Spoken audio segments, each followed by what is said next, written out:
During my wife's wake, I heard my daughter-in-law whisper to my son, "Everyone's here. Go change the locks on his house." My son nodded and went out for a bit. When he returned, he looked white as a ghost and said, "There's something strange." As the story unfolds, take a moment to like, hit the hype button, subscribe, and write in the comments. Would you forgive them or walk away? I was standing near the condolence table when Vivian's words sliced through the murmur of grief. My hands were busy straightening a crooked photo of Elizabeth, an old mechanic's reflex to fix what's off. I didn't turn, didn't confront, just filed it away, the way I'd catalog a misaligned timing belt or a stripped bolt that would eventually snap under pressure. The funeral home smelled like lilies and cardboard coffee. People moved in slow circles, their voices hushed, their eyes avoiding mine. Elizabeth had been gone 3 days. The viewing had ended an hour ago, but the stragglers remained. Old friends, distant cousins, the loan officer from First National who kept shaking hands with my daughter Emily near the guest book. Ryan slipped out the side door. I watched him go through the window's reflection in a framed sympathy card. He didn't look back, didn't meet my eyes, just walked out into the parking lot with that tight-shouldered stride he got when Vivian gave orders. 20 minutes later, he came back. His face was the color of old paste. He stood in the doorway, swaying slightly, and said it again. "There's something strange." Vivian crossed the room in 3 clicks of her heels. "What?" "The door. It's done, but—" Ryan's eyes found mine for half a second, then skittered away. "Dad, I think we should talk." "Later," I said. My voice came out flat, mechanic shop flat, the voice I used when a customer lied about checking their oil. "I'm going home to get my jacket. It's cold." No one stopped me. The drive took 12 minutes. I counted every red light, every turn, the way I used to count bolts when rebuilding an engine. Elizabeth's car still sat in the driveway, covered in pollen. I'd have to deal with that soon. Add it to the list. I walked up to the front door and pulled out my keys. The cylinder was new. I stopped, stared. The old brass Schlage I'd installed 16 years ago, the one with the tiny scratch on the faceplate from the time I'd dropped my toolbox, was gone. In its place sat a brushed nickel smart lock with a glowing keypad. My fallback mechanical key didn't even seat. The emergency spare I kept on the ring for exactly this kind of situation just rattled against metal that didn't match its cuts anymore. The keypad blinked at me. Blue, then red, then blue again. There hadn't been a keypad yesterday. I stood there for a long moment, feeling something cold and methodical click into place behind my ribs. Then I walked back to the truck, popped the glove box, and pulled out the envelope Elizabeth had left there 2 months ago.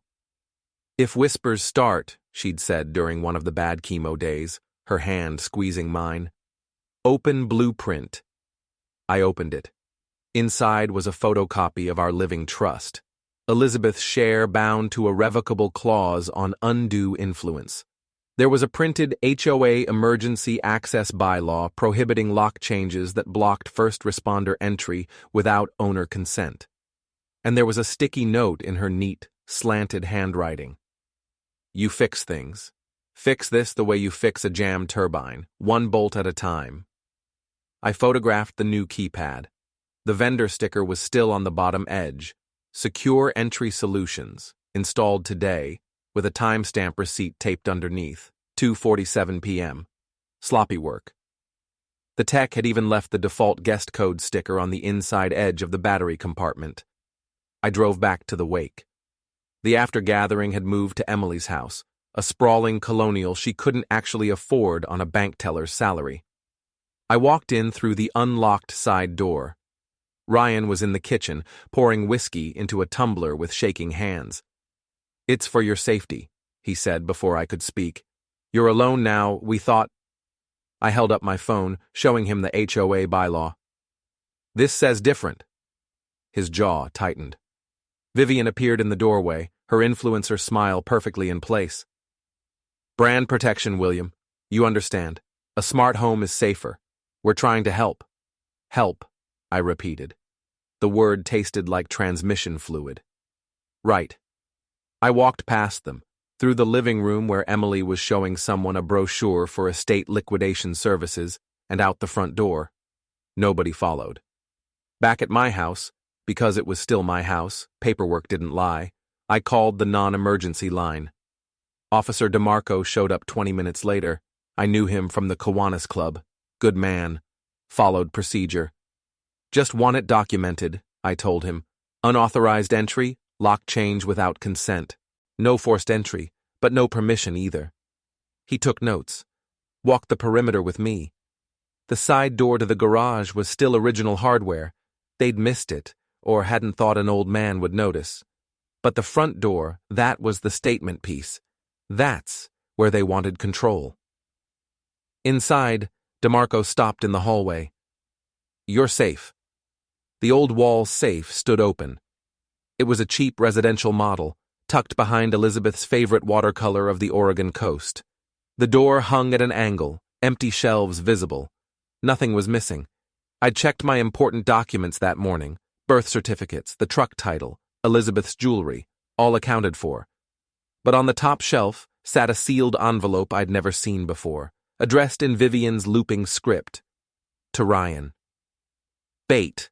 I didn't touch it, just photographed it and pointed it out to DeMarco. He made a note. The floor runner that usually lay in front of the safe was rolled up and shoved against the baseboard. Neat work. Deliberate. Hospital corners on the roll, the kind of precision you learned from setting up IV stands and checking for trip hazards every shift. Elizabeth's hospice nurse. I thought about that for a long moment, then noticed something else. The router on the hall shelf was blinking. I'd set that up myself 5 years ago, knew every LED pattern. This one showed activity on the guest network, the network I'd disabled after the neighbor kid kept asking for the password. I pulled out my laptop and logged into the admin panel. No hacking, just my credentials, my network, my right to look. The log showed 2 connections to a device called Secure Entry Bridge. First pairing, 2:51 p.m. Second connection, a guest pass created at 3:03 p.m. and deleted at 3:17 p.m., exactly during the wake, while everyone was there, while I was supposed to be distracted by grief and casseroles and sympathy cards. The guest pass had been generated by an account registered to Vehelm's Marketing Solutions. Vivian. I saved the logs to a thumb drive and shut the laptop. DeMarco was watching me with the expression of a man who'd seen this play before. Document everything, he said. Times, dates, witnesses. If this goes legal, you'll need it. It won't, I said. Not if I do this right. After he left, I sat at the kitchen table and opened my phone. 3 text messages from the bank's automatic alert system. The first 2 were routine, a bill payment, a deposit. The third one made me set the phone down and breathe slowly through my nose. Beneficiary inquiry on account number 4782, TOD designation, 3:42 p.m. Transfer on arrival account, my retirement savings, set to pass outside the trust directly to the kids. An inquiry meant someone had pulled the file, checked the balance, verified the beneficiaries were listed correctly, from Emily's terminal at First National, during the wake. I pulled out Elizabeth's envelope again and found the second page I'd missed earlier. It was a list, handwritten, numbered, 7 items.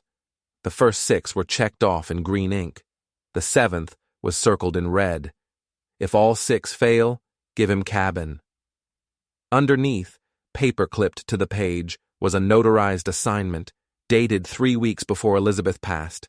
It transferred the sole controlling vote of a limited liability company, Clearwater Cabin Rentals, LLC, to me, triggered automatically upon evidence of undue influence within 30 days of her passing. I'd forgotten about that LLC. Ryan and Emily had formed it years ago with Elizabeth's investment, using it to manage a cabin property and a marina slip-up at Shasta Lake.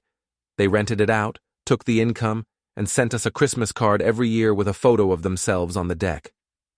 The marina slip was the real asset.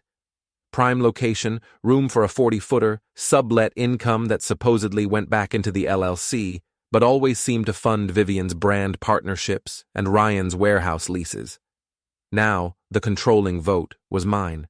If I activated the clause, if I proved undue influence. I looked at the smart lock keypad through the window, its LEDs blinking their secure little rhythm, and thought about turbines. How you didn't force a seized bolt. You loosened it 1 degree at a time, letting physics and patience do the work. 1 bolt at a time. I spent the next morning at a diner across from the county courthouse. Maya Okonkwo slid into the booth at 8 sharp, carrying a folder and 2 decades of friendship with Elizabeth. She'd been Elizabeth's best friend since college. Now she was a senior clerk in the probate division. "You look terrible," she said. "I feel efficient." She opened the folder. Inside were blank forms: revocation of power of attorney, notice of trust review, petition for temporary protective order against asset distribution, standard estate documents, all public record, all perfectly legal. "Elizabeth called me 4 months ago," Maya said. "Asked me to prepare these just in case. Said you'd know when to file them." "Ryan has a POA?" "Had. Elizabeth signed 1 year ago when he was helping with her medical appointments. It's still technically active unless you revoke it." She tapped the first form. "This ends it. No drama. Just a filing." I signed it. Dated it. Maya notarized it on the spot with the stamp she carried in her purse. "Now what?" I asked. "Now you wait for them to realize you've cut off their access. They'll call. They'll threaten. Don't engage. Just document." She slid a business card across the table. "My lawyer. Not probate. Civil litigation. You'll need him if this gets ugly." It's already ugly. It's going to get uglier. I drove home and did the thing I should have done yesterday. I rekeyed the side garage door myself. Took 40 minutes. The old quickset cylinder came out clean, and I'd kept spare pins in the workshop since forever. A mechanic's habit. Always keep spares. The new key fit perfectly. I tested it 3 times, then pocketed the only copy. My phone buzzed. Another bank alert. Credit inquiry. Clearwater Cabin Rentals, LLC. Origin. Shasta Marina Management. I pulled up the marina's number and called. A woman with a smoker's rasp answered on the second ring. "Clearwater slip? Yeah, we got the payment yesterday. Cash, like always." "Cash," I repeated. "Your son drops it off first of the month. Been doing it for 2 years. You changing the arrangement?" "I'm reviewing the arrangement. Who authorized the sublet?" A pause. Papers rustling. Says here Ryan Helms, LLC manager. Sublet agreement signed 2023, 40-foot sailboat. Owner pays direct. What's the lease say about sublets? Hang on. More rustling. Sublet permitted with written consent of all voting members. You're listed here as... Oh. I'm the controlling vote now. Silence. Then, carefully, you want me to post a violation notice?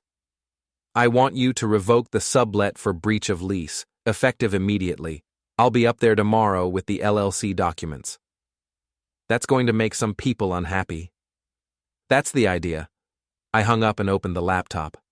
The Secure Entry Solutions website had a customer portal. I used the account number from the install receipt and the default password from the sticker to log in. No hacking, just reading what they'd left accessible. The account was registered to Vivian. The installer had logged the work order. Customer requested emergency rekey, claimed ownership, provided gate code and alarm bypass. Standard install, code set to customer's specification. No verification of ownership, no signed authorization, just Vivian's word and a gate code she'd gotten from Ryan. I downloaded the full activity log and saved it to the same thumb drive as the router data. Then I drafted an email to Ryan Helms, Emily Helms, Vivian Helms. Subject, property access and lock restoration body. Per HOA Emergency Access Bylaw, Section 4.7, the unauthorized smart lock installed at my residence will be removed and replaced with original compliant hardware within 48 hours. Any personal property moved or accessed without written permission must be returned for inventory. Questions can be directed to my attorney. I attached Maya's lawyer's card and hit send. Then I drove to the country club. The after-wake celebration of life reception was happening in the main ballroom. I could see it through the windows: white tablecloths, champagne flutes, a slideshow of Elizabeth's photos playing on a projector screen, Ryan in a dark suit, Emily greeting guests, Vivian taking selfies with mourners and posting them to Instagram with a hashtag, #rememberingstrong. I sat in my truck across the street and took photos. Every handshake, every manila envelope that changed hands, every smile that didn't reach anyone's eyes. A man in an expensive suit emerged from a black Lexus and shook Ryan's hand. I zoomed in. The logo on his briefcase read, Bayside Property Development. They talked for 3 minutes. Ryan nodded a lot. The man handed him something. Business card, maybe. Ryan pocketed it and went back inside. Another photo for the collection. My phone rang. Ryan. I let it go to voicemail. Then Emily called. Voicemail. Then Vivian. I answered that one. William, what the hell is this email? It's a notification. You can't just lock us out. We're family. I haven't locked anyone out, I said. I'm unlocking what you locked. The smart lock is for your safety. You're alone now. What if you fall? What if there's an emergency? Then the fire department will use the Knox box like they're supposed to. That's the HOA rule. You violated it. We're trying to help you. Help, I said again, tasting that same transmission fluid bitterness. Right. The same way you helped yourself to a beneficiary inquiry during Elizabeth's wake. Silence. Long enough that I thought she'd hung up. Then, quieter. I don't know what you're talking about. Sure you don't. I hung up. The phone rang again immediately. I turned it off. At home, I went through Elizabeth's desk drawers, not looking for anything specific, just cataloging. Insurance papers, paid bills, a folder marked medical with notes in her handwriting about treatment options she'd researched, scans she'd scheduled, conversations with doctors who'd stopped returning optimism months before the end. Behind the folder was a photograph, old, creased at the corners. Elizabeth and me on our wedding day, standing on the courthouse steps because we'd eloped and couldn't afford a venue. We were kids, broke, happy. Taped to the back of the frame was another envelope, thicker than the others. I opened it. Inside was the Cabin LLC's operating agreement, and a second notarized document, an amendment, dated the same day as the controlling vote assignment. This one was longer. Legal language I had to read 3 times to parse. Essentially, if the undue influence clause was triggered, not only did I get controlling vote, I got full operational authority over the cabin and marina slip, all revenue, all management decisions, and a provision allowing me to terminate any existing sublease or rental agreement with 30 days' notice. The cabin was the money. The marina slip was the prestige. Ryan flipped houses on credit, backed by that cabin's income. Emily's car lease was paid from those rents. Vivian's influencer trips, brand partnerships, were funded by the sailboat sublet kickbacks. Cut the cabin, cut the artery. Elizabeth had known. She'd built the tourniquet and left me the clamp. The drive to Shasta Lake took 3 hours. I brought the LLC documents, the amendment, and a copy of Elizabeth's passing certificate. Maya had told me the certificate was the trigger, proof she was gone, starting the 30-day window. The marina manager, a sun-weathered woman named Callie, met me at the office. I spread the papers on her desk. Controlling vote, I said. Effective last Tuesday. Here's the passing certificate, here's the trust assignment, here's the amendment. I'm revoking the sublet for breach. No written consent from all voting members. She read everything twice. This is legal? Call your lawyer if you want. I'll wait. She did. 15-minute conversation, a lot of uh-huh and yeah and no. He's got the docs right here. She hung up and nodded. Okay, I'll post the revocation notice on the slip. You want to do it yourself? I do. We walked down the dock. Slip B-17 was empty. The sailboat was out on the water somewhere, probably cruising with the sublet tenant who'd been paying cash and didn't know his lease was about to evaporate. I pulled out the printed LLC placard I'd made at Office Depot that morning and zip-tied it to the mooring post. Clearwater Cabin Rentals, LLC. Authorized users only. Trespassers will be prosecuted. Callie watched me work. Your son's going to lose his mind. Probably. Good luck. I replaced the dock lines with new ones I'd brought, bright yellow, impossible to miss. Then I took a photo of the whole setup and sent it to the LLC's registered email, which Ryan had been using as his personal account. The reply came in 4 minutes. What the hell are you doing? No punctuation, all caps. I could hear his voice in the letters. I didn't answer, just drove back down the mountain. I was halfway home when headlights flooded my rearview mirror. A black Range Rover, Ryan's, riding my bumper on the curves. I kept my speed steady, hands loose on the wheel. An old trick. Don't react, don't brake check, just be predictable and let the other guy make the mistake. He tried to pass on a double yellow. A logging truck came around the bend, air horn blasting. Ryan swerved back, tires screaming. I kept driving. At the base of the mountain, he finally passed me in a legal zone and slammed on his brakes, forcing me to stop on the shoulder. He was out of the Range Rover before I'd even put the truck in park, storming toward my window. I rolled it down halfway. Problem? You can't do this! His face was red, veins standing out on his neck. That slip is ours. It's the LLC's, and I'm the controlling vote. Mom left that to us. Mom left it to the LLC, with conditions. You violated them. A car pulled up behind us, a sheriff's deputy, lights flashing. I recognized the vehicle from the marina parking lot. Callie must have called it in. Smart woman. The deputy approached, hand on his belt. Everything okay here? Just a family discussion, I said. Looked like aggressive driving to me. Ryan's jaw worked. He glanced at the dash cam on the deputy's windshield, then back at me. This isn't over.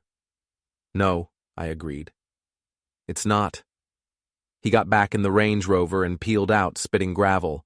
The deputy took my statement, just facts, times, the passing attempt, the brake check. He gave me a card. Call if he tries that again. We take road rage seriously up here. Appreciate it. I drove home and checked my phone.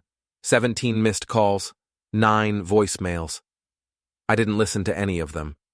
Just plugged the phone into the charger and went to bed. Sleep didn't come. I lay there thinking about turbines, about the time I'd rebuilt a seized engine for a customer who'd ignored every warning light until the block cracked. You couldn't fix that kind of damage. You could only document it, show them the receipts, and watch them realize they'd done it to themselves, one bolt at a time. At dawn, my phone buzzed with an email notification from Vivian, vhelmsmarketing.com, subject, partnership opportunity. I opened it. William, I hope we can move past this difficult time and focus on honoring Elizabeth's memory. I'm launching a new wellness brand partnership and would love to feature a family tribute video. Your involvement would mean so much. Let's talk about healing and moving forward together. Below the text was a link to her Instagram. I clicked it. Her latest post showed her at the marina, must have driven up right after Ryan. She'd staged a photo on the dock near Slip B-17, looking wistful and windswept, with a caption about family legacy and protecting what matters. Comments were flooding in. Sympathy, support, outrage at family drama. She'd flipped the narrative in under 12 hours. I screenshotted it, added it to the folder. Then I opened my email and sent one message. To KaliaShastaMarinaManagement.com. Subject, B-17 security concern. Please be advised that Vivian Helms is not an authorized user of Slip B17 and should be denied access per trespass policy. Attached, photo evidence of unauthorized presence. Request incident report and any available security footage. Send. Then I got dressed, made coffee, and drove to the office of Secure Entry Solutions. The Secure Entry office was a strip mall storefront between a nail salon and a tax preparer. Inside, a kid who couldn't have been more than 25 sat behind a desk with a computer and a half-eaten breakfast burrito. "Help you?" he asked. I set the install receipt on his desk. "This lock, I need the compliance log." We don't usually give those out." HOA requirement, Section 4.7, Emergency Access Compliance.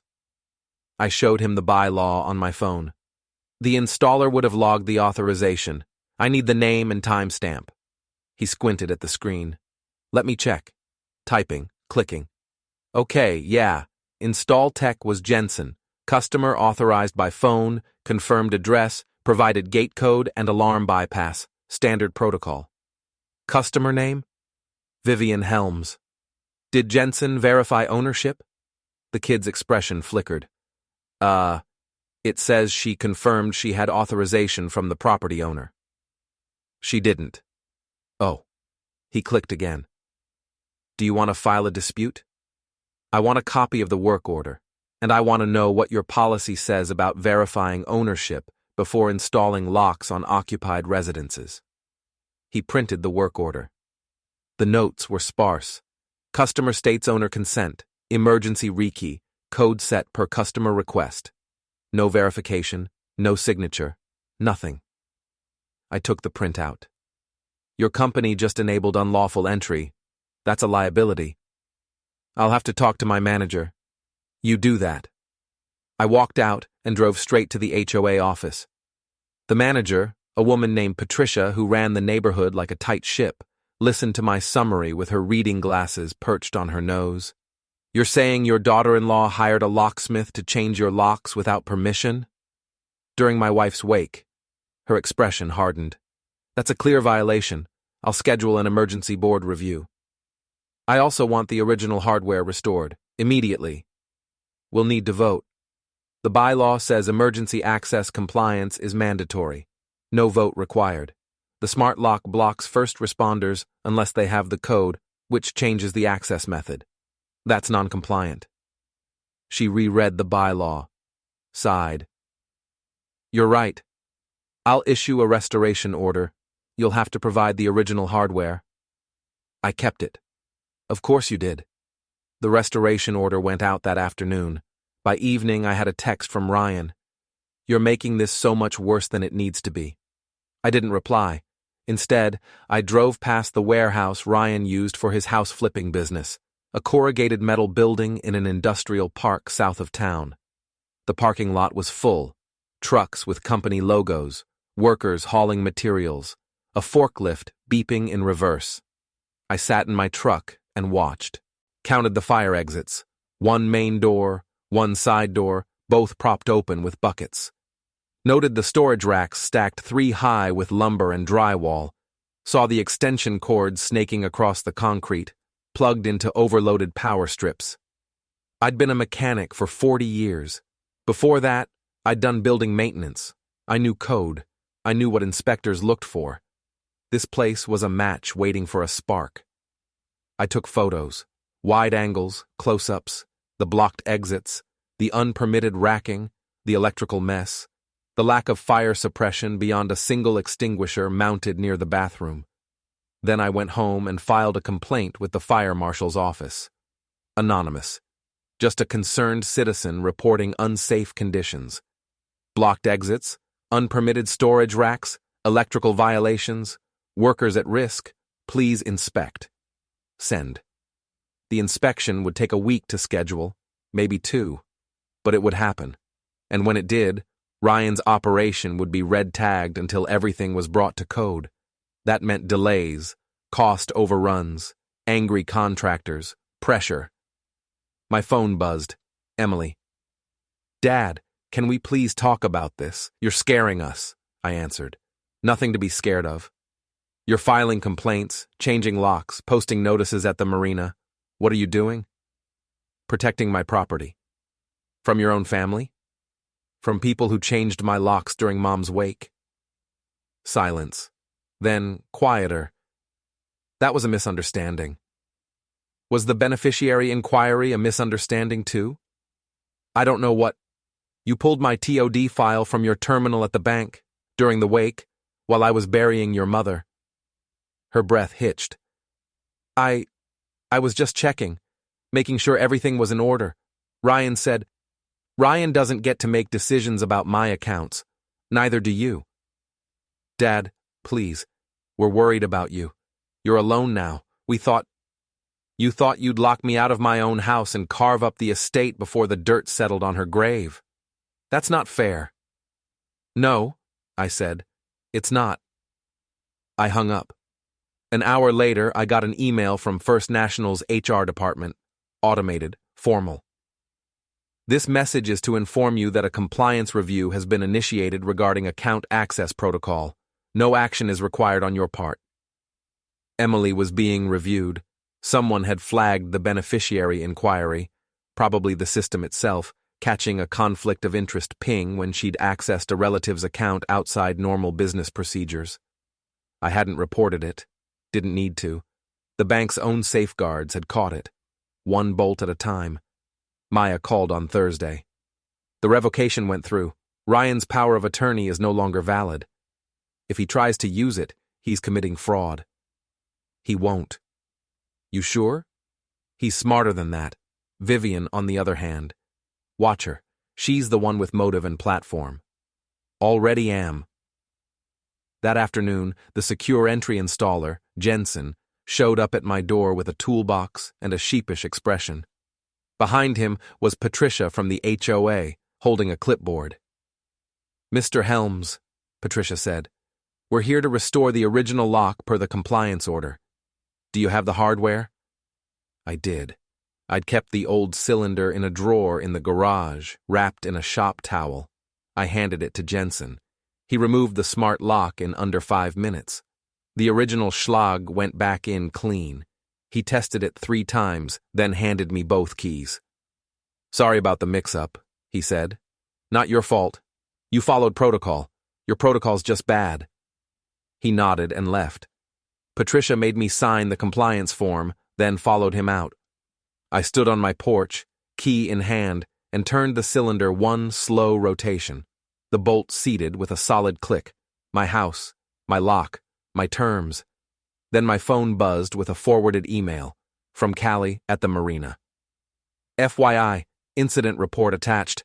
V. Helms denied access to B-17 per your request.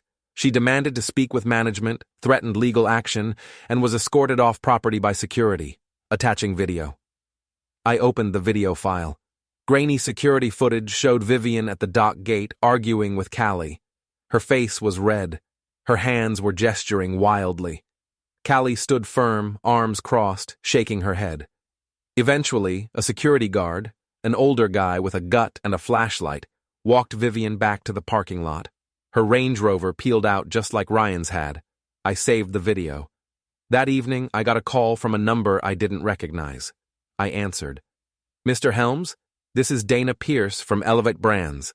I'm calling regarding Vivian Helms's partnership with our wellness line. I'm not involved in her business. Actually, that's why I'm calling. We've received some concerning information about a family dispute involving harassment and property access.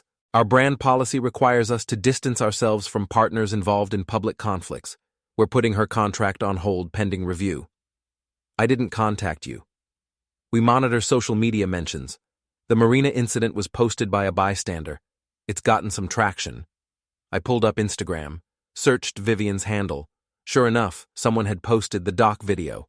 The caption read, "Influencer meltdown at Shasta Marina, denied access to family property." 3,000 views, 400 comments. I see, I said. Just wanted to give you a heads up. If this escalates, we'll have to terminate the partnership. Understood. She hung up. I scrolled through the comments. Most were sympathetic to Vivian. Family drama is so hard. She's grieving. Give her grace. But a few were skeptical. Why was she denied access? Something doesn't add up. Who's really in the wrong here? The narrative was shifting. I didn't push it. Didn't comment. Didn't share. Didn't add fuel. Just watched. The next morning, the fire marshal's inspection hit Ryan's warehouse. I wasn't there, but I heard about it from the contractor he used for drywall, a guy named Luis, who I'd worked with years ago. They red-tagged the whole place, Luis told me over the phone. Exits blocked, racks unpermitted, electrical a disaster. Ryan's losing his mind. Says he's got 3 projects on hold now. How long to fix it? Week, maybe 2. If he can afford the permits and the electrician, that's rough. Yeah. Hey, you know anything about the complaint? It was anonymous, but Ryan's convinced you did it. I don't know what you're talking about. Luis laughed. Right, sure. Hey, I'm not judging, just saying, watch your back. He's not thinking straight. I hung up and drove to Maya's office. She had a folder waiting. I found the hospice intake records, she said. Elizabeth's nurse was Amanda Ruiz. I called her. She remembers rolling up the floor runner to prevent tripping hazards when she moved the safe to check the emergency contact list. Elizabeth asked her to move some documents the week before she passed. Amanda didn't see what was in them. Where'd they go? Maya tapped the folder. Probate locker. Sealed under Elizabeth's instructions until you requested them. I pulled them yesterday. Inside was the original estate paperwork. The real trust. The real will. Underneath, paper-clipped to the page, was a notarized assignment, dated 3 weeks before Elizabeth passed. Here's the passing certificate. Here's the trust assignment. Here's the amendment. I'm revoking the sublet for breach. If Ryan or Emily attempt to claim authority over my estate or William's property using documents from my home safe, those documents are void. The true records are held with Maya Okonkwo, Eskimor, and supersede all others. The wall safe papers had been decoys. Elizabeth had known they'd go for it, had counted on it, and she'd left the proof of her competence and intent in the one place they couldn't reach. She was protecting you, Maya said, even at the end. I folded the statement and slipped it into my jacket pocket. She was protecting the truth. Same thing. By Friday morning, none of them had complied. No returned keys, no payment confirmation, no acknowledgement beyond Ryan's angry reply and Emily's pleading. So I scheduled the family meeting. Not a mediation, not a discussion, a presentation. I reserved the country club ballroom, the same room where they'd held the after-wake reception with champagne and selfies and Elizabeth's photos projected on a screen like set dressing for their grief performance. The irony wasn't lost on me. The venue coordinator remembered me from the funeral events and gave me a discount rate, which I didn't need but accepted anyway. I sent formal invitations via Gordon, calendar appointments with agenda items, location, time, dress code, business casual, and a note that attendance was mandatory per estate settlement requirements. They'd come. They'd have to. Gordon's letterhead carried weight they couldn't ignore. I arrived 2 hours early to set up. Brought my laptop, a projector I'd borrowed from Maya, and a folding table from home. Set everything up at the front of the room like a courtroom, table for me, 3 chairs facing it for them, and the projection screen behind me as a visual jury. I organized my evidence into 3 stacks, each one labeled with a tent card, locks, marina, bank. Each stack contained printed documents in chronological order, highlighted and tabbed. The lock stack had the secure entry work order, the router logs, the vendor's device activity report, and the HOA violation notice.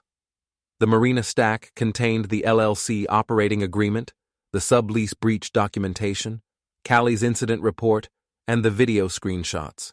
The bank stack contained the transfer on arrival alert, the compliance inquiry notification, and Emily's terminal access logs. Behind each stack, I placed the corresponding evidence source, Elizabeth's notarized statement for context, the trust documents for authority, and Amanda Ruiz's written testimony about the safe and the documents. It looked like a trial exhibit table. That was intentional. At 2:55 p.m. they arrived. Ryan first, wearing a suit that looked slept in, tie slightly askew. Emily followed, eyes red like she'd been crying all morning. Vivian came last, dressed like she was attending a board meeting, tailored blazer, designer bag, heels that clicked on the hardwood floor. They stopped when they saw the setup. Ryan's face went dark. Emily put a hand over her mouth. Vivian's expression flickered from confusion to anger to something like fear before settling on a forced smile. "What is this?" Ryan demanded. "Sit down," I said. Not loud, not angry, just factual. They looked at each other. Vivian whispered something to Ryan. He shook his head but moved toward the chairs. The three of them sat in a row, Vivian in the middle like she was the anchor holding them together. I stood behind the table and clicked the projector remote. The screen lit up with a title slide. Estate Settlement. Matter of Elizabeth M. Helms. Evidence Summary. "First," I said, "the locks." Click. The secure entry work order filled the screen. Vivian's name highlighted in yellow. The timestamp, 2:47 p.m. on the day of the wake, highlighted in red. The note about customer authorization circled. This is the work order showing that Vivian Helms ordered a lock change on my property without ownership verification, without my knowledge, and without my permission. The work was performed during Elizabeth's wake while I was in a funeral home receiving condolences. Ryan started to speak. I held up a hand. "Let me finish." Click. The router device log. The secure entry bridge connections. The guest pass created at 3:03 p.m. and deleted at 3:17 p.m.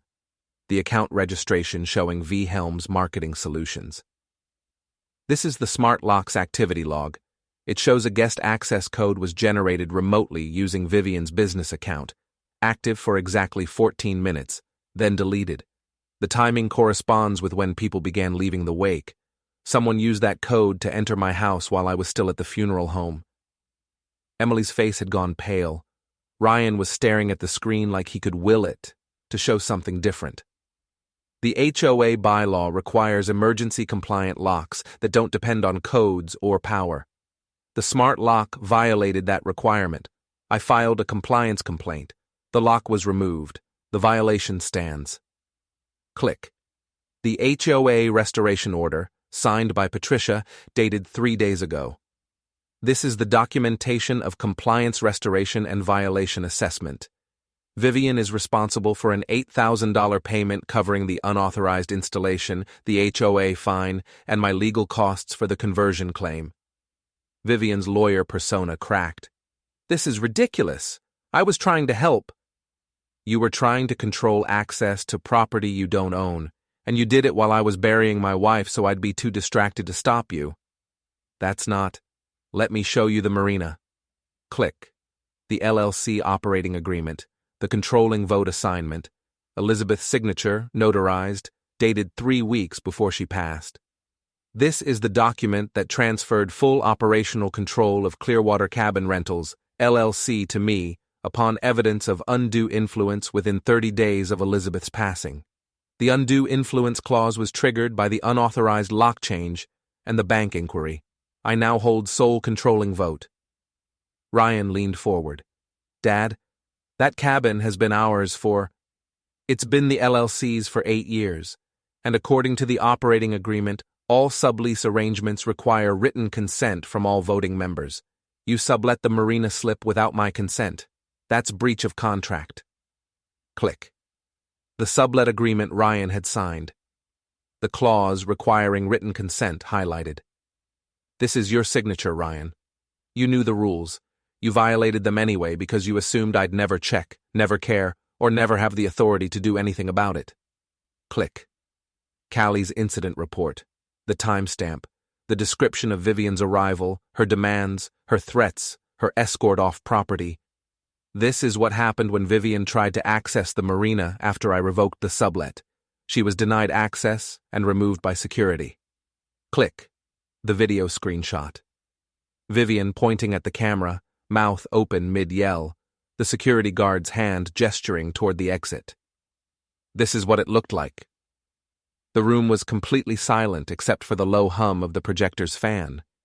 Ryan, you're terminated as LLC manager effective immediately. All rental income goes into escrow. The marina slip is no longer available for sublet. The cabin will be managed according to the operating agreement, which gives me full operational authority. I turned to Emily.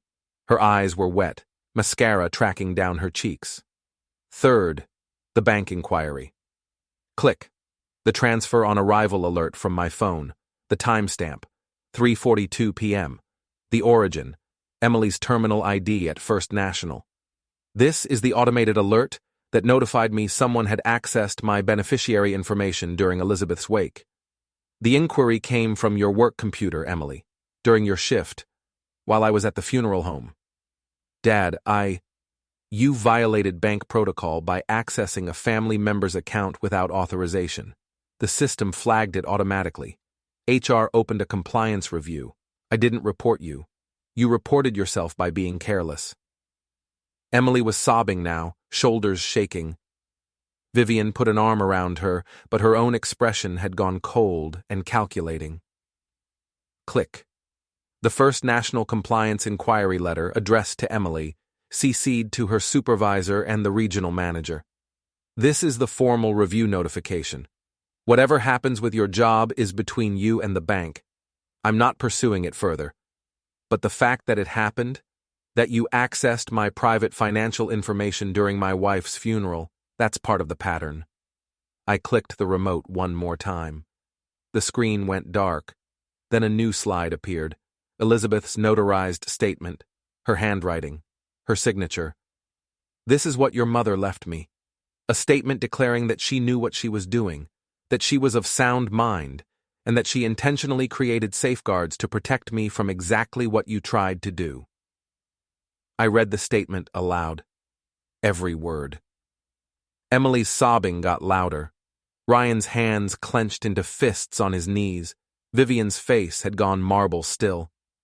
When I finished, I set down the remote and placed the printed statement on top of the center stack.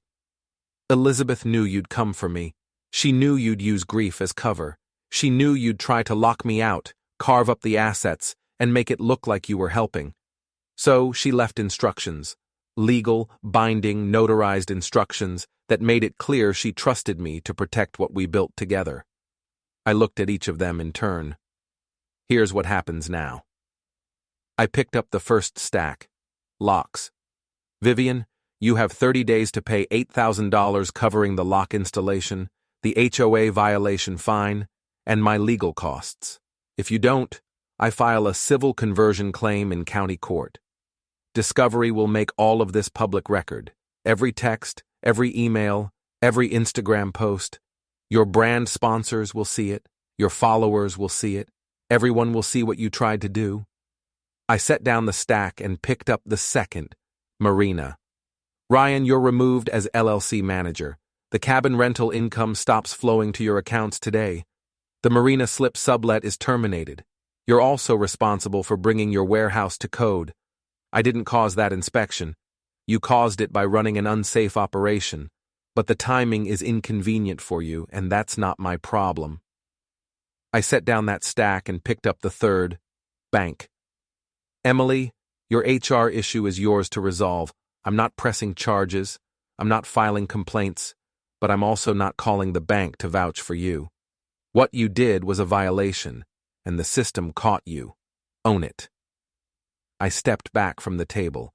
You have 48 hours to return any keys, codes, or access credentials related to my property.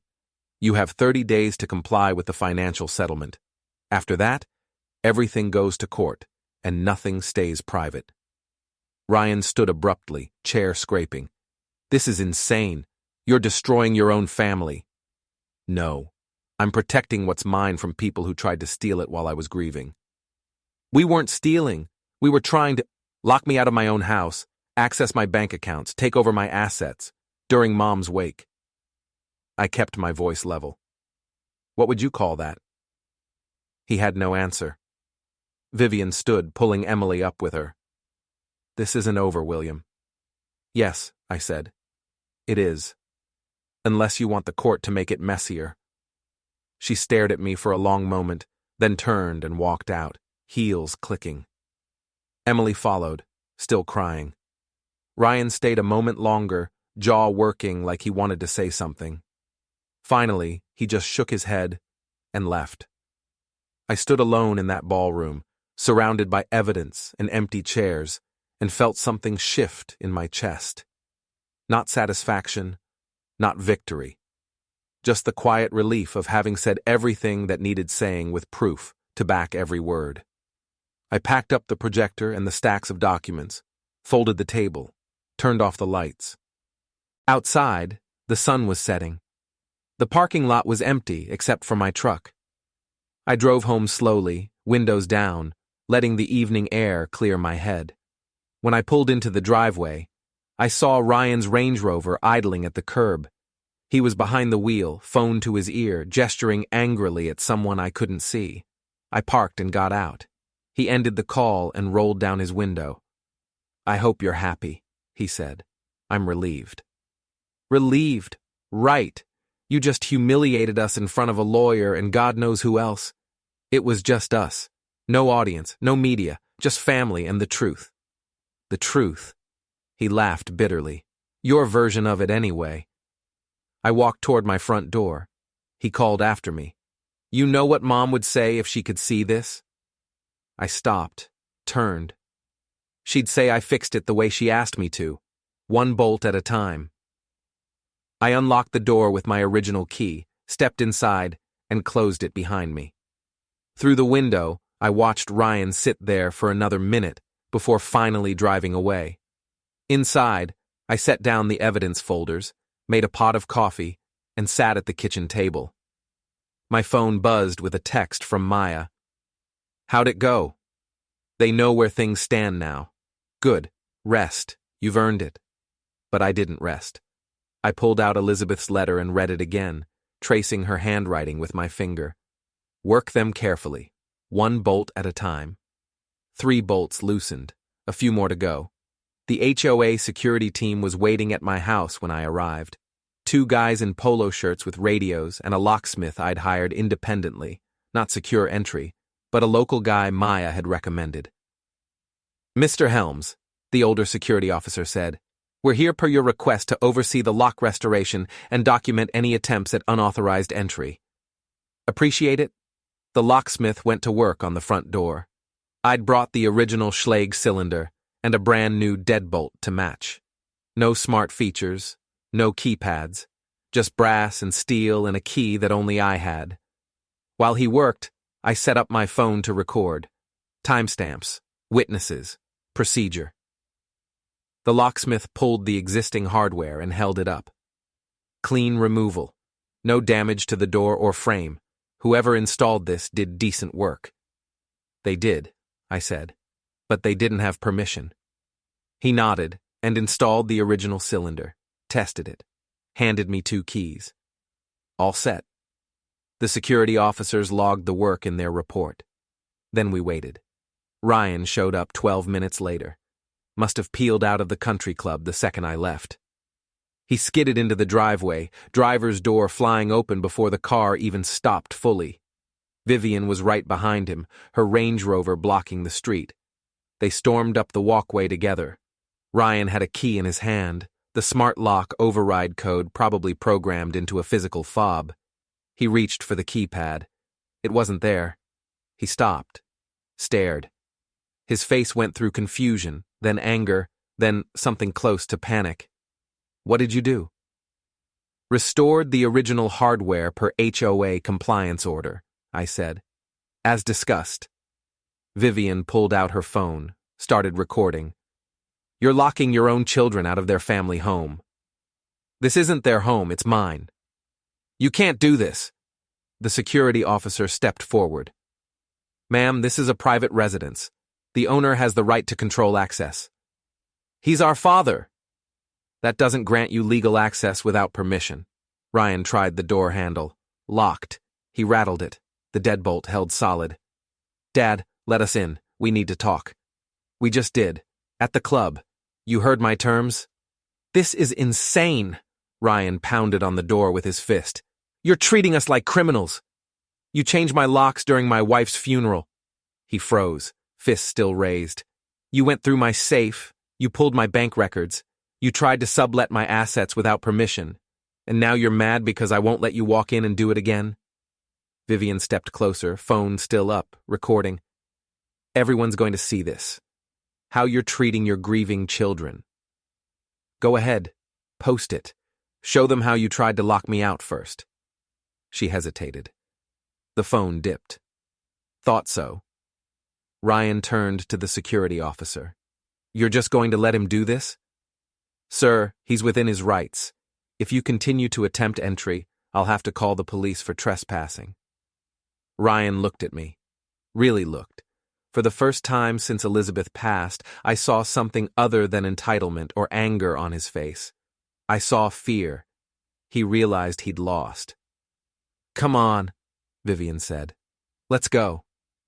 Ryan didn't move. Just stood there, key fob in hand, staring at the door.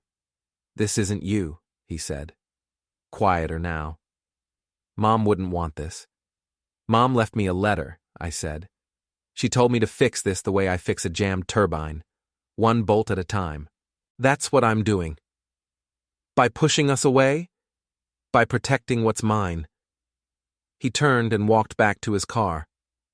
Vivian followed, still recording until the security officer asked her to stop. They drove away. The street went quiet. The locksmith packed up his tools. The security officers recorded the incident. Attempted entry, access denied, no force, no escalation. Clean record. I stood on my porch, key in hand, and thought about the last bolt. The one that sealed the case. The final turn before everything tightened down. It was time. The next morning, I filed 3 formal notices with the help of Maya's lawyer, a sharp guy named Gordon who looked like a college professor but talked like a mechanic, direct, efficient, no wasted words. Notice 1.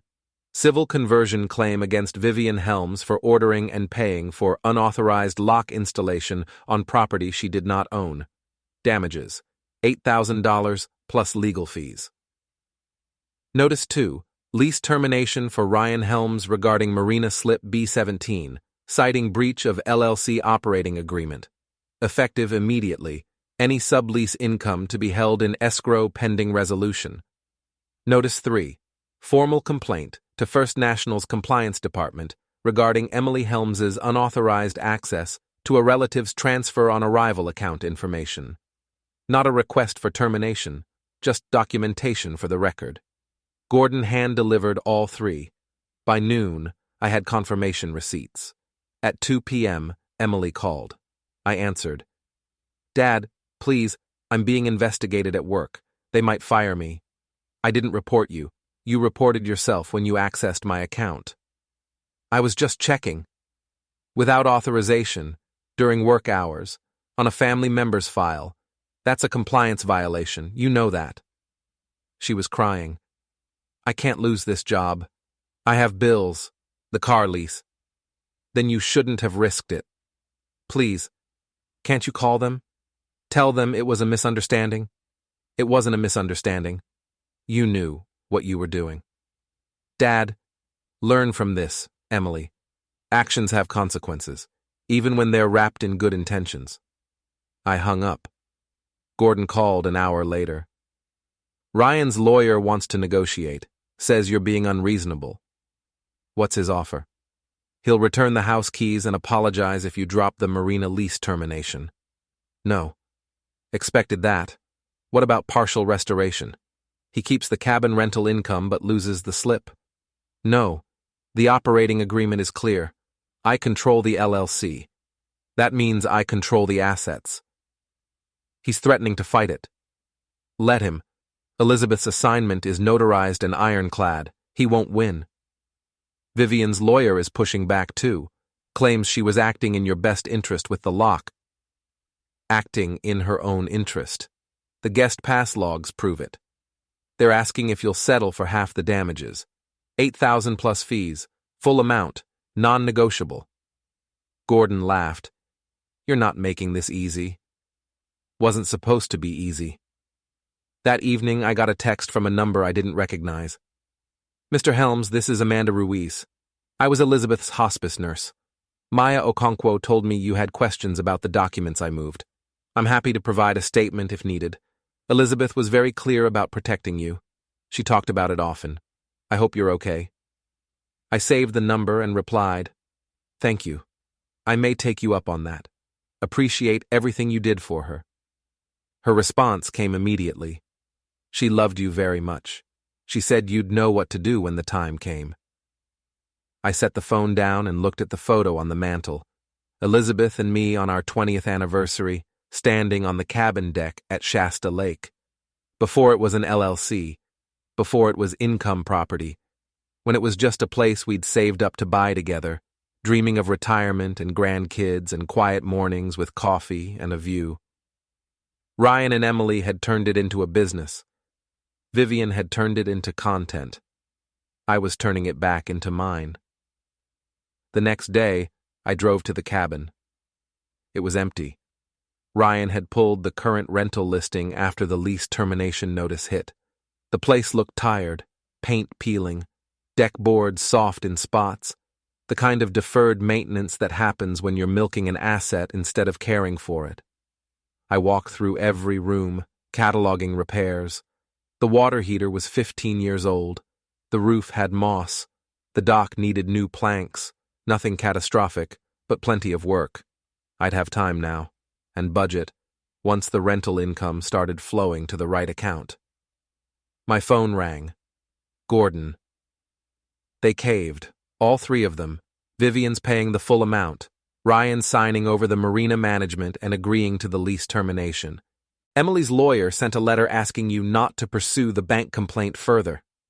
And I told them you already filed it as documentation, not a formal complaint. It's on the bank now. Good. There's one more thing. Ryan wants the keys back to the house. Says you changed the locks so he can't get his personal items. He doesn't have personal items there. He hasn't lived there in 12 years. That's what I told him. He's claiming sentimental property, photo albums, some of Elizabeth's things. He can make an appointment, during daylight hours, with a witness present. I'll let him know. Gordon? Yeah? When does the HOA hearing happen? The final one? Next week, Wednesday at 7. You'll present evidence of the violation and the restoration. They'll rule on the record. Should be open and shut. I want it public, full board, open meeting. You sure? That's going to be ugly. That's the point. He was quiet for a moment. You want them to see it? I want everyone to see it. All right. I'll make sure the notice goes out. Public session, full transparency. I hung up and spent the rest of the afternoon fixing the cabin's dock. Pulled the soft planks, replaced them with pressure-treated lumber from the hardware store in town. Used galvanized screws, proper spacing, marine-grade sealant on the joints. By sunset, it was solid again. I stood on the new boards and felt the lake breeze and thought about Elizabeth. About how she'd always said you fix things right or you don't fix them at all, one bolt at a time. The HOA meeting was packed, every seat in the community center taken, people standing in the back. Word had spread, probably Vivian's doing, thinking she could rally support. She was sitting in the front row with Ryan and Emily, all three dressed carefully. Vivian's influencer smile locked in place, Ryan's tie too tight, Emily staring at her hands. I sat alone near the aisle. Maya was 2 rows back. Gordon stood against the wall, arms crossed. Patricia called the meeting to order, reviewed the agenda. When she got to the compliance violation, the room went quiet. Mr. William Helms filed a complaint regarding unauthorized lock replacement on his property during a period of bereavement. We've reviewed the evidence and heard from both parties. This is the formal ruling session. She nodded at me. Mr. Helms, you have the floor. I stood and walked to the front. No slides this time, no projector, just me and the truth. 3 weeks ago, during my wife's wake, my daughter-in-law ordered a locksmith to change the locks on my house. She did this without my knowledge or permission. The locksmith installed a smart lock that violated HOA emergency access bylaws by requiring a code instead of a standard key for first responders. I placed the work order on the table in front of the board. This is the install record showing Vivian Helms authorized the work without ownership verification. Patricia leaned forward, reading. When I returned home that evening, I couldn't get in. My keys didn't work. My house was locked against me on the day I buried my wife. Emily was crying now. Silent, shoulders shaking. Ryan stared straight ahead. I requested compliance review per HOA bylaws. The lock was removed and original hardware restored, but the violation stands. Vivian Helms ordered work on property she doesn't own, installed hardware that violated emergency access policy, and did so during a funeral to avoid detection. I looked at Vivian. She met my eyes. The smile was gone. This isn't about grief, I said. It's about control. She wanted me locked out. She wanted access, and she wanted it documented as legitimate while I was too distracted to stop her. Patricia cleared her throat. Mrs. Helms, do you have a response? Vivian stood, smoothed her blouse. I was acting out of concern. William was alone. I thought a smart lock would give him emergency options and give us peace of mind that he was safe. Did you ask his permission? It was during the wake. I didn't want to add to his burden. So you made a decision about his property without consulting him. I thought, the bylaw is clear, Patricia said. Lock changes require owner consent. Emergency access systems must be key compatible. You violated both. Vivian's lawyer stood. My client's intention was to help. Intention doesn't change the violation, Patricia cut in. The board finds Mrs. Helms in breach of HOA regulations Section 4.7 and Section 9.3. A fine of $500 is assessed. The violation remains on record. Mr. Helms's restoration is upheld. The room erupted in whispers. Vivian sat down, face red, but I wasn't done. There's one more thing. Patricia looked up. Mr. Helms? I pulled out the final envelope, Elizabeth's letter, the one I'd been saving. My wife knew this was coming. She wrote this 3 weeks before she passed. I'd like to read it into the record. Gordon nodded from the back. Legal approval. I unfolded the letter. Elizabeth's handwriting, neat and clear despite the morphine and pain. If they push you out of your own doorway, you know what to do. You fix things, William. You always have. Don't let them break what we built. Don't let them take what's yours. You taught me that a house isn't just walls and locks. It's the life you protect inside. Protect ours. I love you. Fix this. My voice stayed steady. I'd practiced. But the room had gone silent. She knew they'd come for me. She prepared for it. And she left me the tools to fight back. I folded the letter and placed it on the table beside the work order.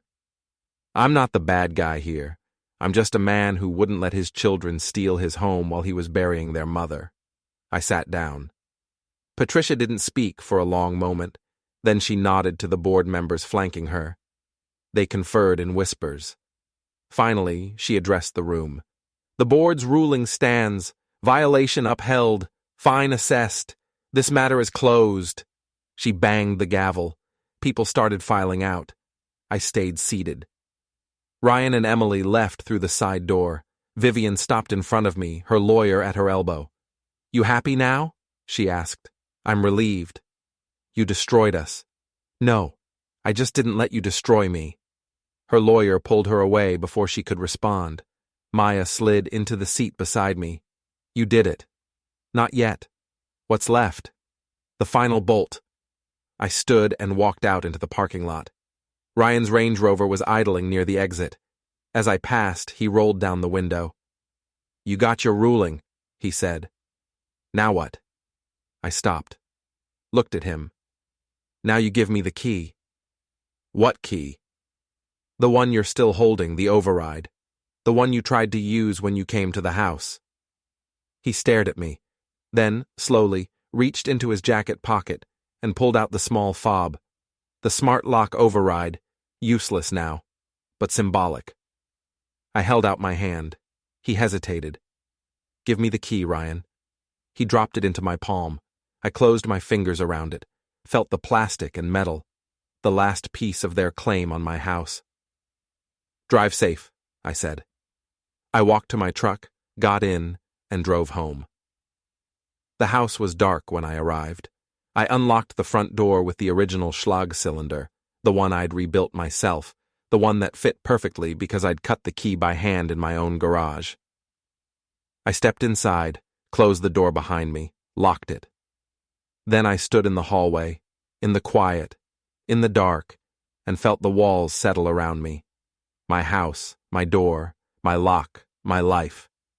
The key Ryan had given me, the fob, sat in my pocket. I pulled it out, looked at it under the porch light, then walked to the kitchen and dropped it into the trash. Done. I made coffee, sat at the table, thought about turbines and seized bolts and the way pressure builds until something has to give. They'd given. My phone buzzed. A text from Maya. Proud of you, I smiled, typed back. She would have been too. I finished the coffee, rinsed the cup, and went upstairs. Elizabeth's side of the bed was still made, untouched since the hospice team had stripped it 3 weeks ago. I smoothed the blanket, placed her pillow back where she liked it. Tomorrow I'd start repairs on the cabin, fix the roof, replace the water heater, make it right again. Tonight I locked the doors. My doors.